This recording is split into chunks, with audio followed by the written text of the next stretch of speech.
This weekend, we saw a highly anticipated matchup between Oscar Valdez and Miguel Berchelt, and this fight ended with Valdez landing a devastating left hook to Berchelt that would knock him unconscious. Now, on the actual knockout, Berchelt was pursuing Valdez, and what would happen is Valdez would duck under a punch, and he would come up and land that left hook. Now, initially, this was a very scary scene after Valdez landed that left hook because Berchelt was on the floor for quite a while, but eventually, he was helped up and he was able to walk out of the ring. Now, Valdez would actually land a series of hard shots on Berchelt throughout the duration of the fight, including that knockout blow. But one other one that really comes to mind is that really hard left hook that he landed in the fourth round. This one was significant because immediately afterwards, Berchelt was very unsteady and wobbly on his feet. And so, since some people may not be too familiar why this would happen after a left hook like that, we're gonna go ahead and take a look at that in today's video. Welcome, boxing fans. For those of you that aren't familiar with me, my name is Nick Gallo and I'm a doctor of physical therapy. And with this video, we're gonna take a look at some of those very key moments between the most recent matchup between Oscar Valdez and Miguel Berchelt. First, I'm going to start off by going over some of the key punches that Valdez landed in this fight. Then I'm going to go over the specific anatomy as to why these punches were so effective. And finally, we'll definitely take a look at that knockout punch and what to expect moving forward after that. If you like today's video and you find it informative, please hit that thumbs up and subscribe to the channel because I will be making more videos in the future regarding sports injuries, rehabilitation, and other physical therapy related content. Also, if you have any comments or questions, please leave those in the section below. Now to begin, let's go ahead and we'll take a look at some of those key punches. Now, in the beginning rounds, we really saw that Valdez would utilize and land several hard jabs. In the fourth round, he would land a very hard hook here, and then in another instance right there, along with the uppercut, really noticeably putting Berchelt unsteady on his feet. And Berchelt would stay noticeably unsteady on his feet as Valdez would land more shots here and here. The referee would step in and we could still see that he's still noticeably very unsteady on his feet even as the round ends. Valdez would keep utilizing his left hook because it was very effective. And then in the 10th round, as he's being pursued by Berchelt, he lands a devastating left hook which knocks him unconscious. Now, as I've mentioned in other videos that I've done, the brain is actually surrounded by a material known as cerebrospinal fluid. And this material, its predominant function is to provide cushioning and shock absorption to the brain if heavy impacts occur. Now, sometimes impacts are so great that the cerebrospinal fluid cannot adequately function as a shock absorber. And so what'll happen is, for example, if you get hit really hard in the front here, the brain could move up and hit the side of the skull, and this is known as a concussion. Now, usually direct trauma results in the brain moving around in the skull, so if you get hit really hard in the head, or if somebody punches you, or you get hit really hard in football, something like that, that can cause the brain to move around in the skull like that. There's another instance where this can happen too, and that's of course if you get hit on the chin, where a boxer or an MMA fighter gets knocked out, and that will cause a torsional stress going through the brain. That can also cause some trauma to the brain as well, but predominantly, most often, it's going to be that direct trauma. So in this fight, we saw Valdez really work and try to land that left hook, and he actually did several times. Notably, the one big time was in that fourth round, and so he kept hitting the side of Berchelt's head like this,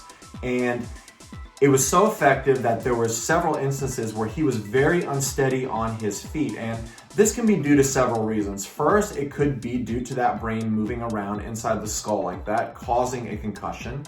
And it's also very effective to hit somebody here because we have a structure in there known as the inner ear. And so the inner ear functions a lot in our vestibular system, which is responsible for coordination and balance. So anytime a person gets hit to the side of the head, notably behind the ear or in that ear region, we expect to see deficits in balance and coordination. Now, another structure that is going to be a little bit further back is known as the cerebellum. And the cerebellum also really functions to provide adequate balance and coordination for things as well. So that's why when you see somebody land that really hard hook and they actually make impact with this part of the skull, we start to see the wobbliness, the unsteadiness, and the struggle just to stand up straight after a hard impact like that. Now, throughout the rest of the fight, we saw Valdez land a number of other different shots. He landed several jabs to the front of Berchelt's face, which could have caused the brain to move as well. And he also landed a series of hard rights as well, and he landed some uppercuts. So it could be that any one of these instances could also cause some movement in the brain because they were very hard, but the one that absolutely looks like it did cause movement in the brain was that knockout blow. And so this was one where we saw he hit him flush right on the face. It caused that head to snap back just like that. And that is a direct trauma to the skull. And so something like this can absolutely cause that movement in the brain. And anytime a person is suspected of a concussion, there is this grading system, and it's grades 1, 2, and 3. And so for a grade 1 concussion, typically a person is not going to lose consciousness at all, and they're going to have symptoms for less than 15 minutes. In a grade 2 concussion, the person is going to have symptoms for greater than 15 minutes, but they're also going to stay conscious.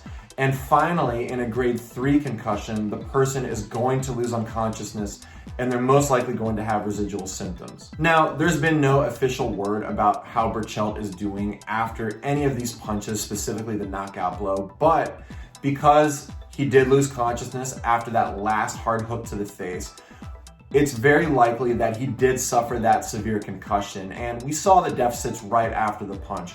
He really struggled to get up, he required assistance, and even before that, he was dealing with unsteadiness on his legs and feet. So it's going to be really important that we just monitor Berchelt's case and just to make sure that he's going to be doing okay moving forward. So I expect him to have a full evaluation to make sure that he has nothing more serious going on. For example, anytime there's a very hard impact like a knockout like that, you want to make sure there's no bleeding or hemorrhaging in the brain. So I expect him to get ruled out for all of those really complex life-threatening injuries, but we'll have to see and just basically pay attention moving forward as to how he's doing with everything. Now, whenever a person suffers a severe head trauma like this, whether it be a knockout or whether it be something else where they hit their head very hard, such as in a car accident, they're going to have continuous evaluations and they're going to be constantly reevaluated to make sure that they're improving and that they have no long-lasting deficits. So that's what we can expect moving forward as of right now. If I happen to hear anything about Miguel Berchelt's case, I'll be sure to update everybody in the comment section below.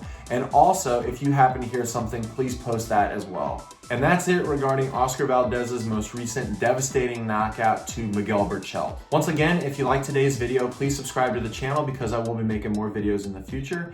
And thanks for tuning in. I'll see you next time.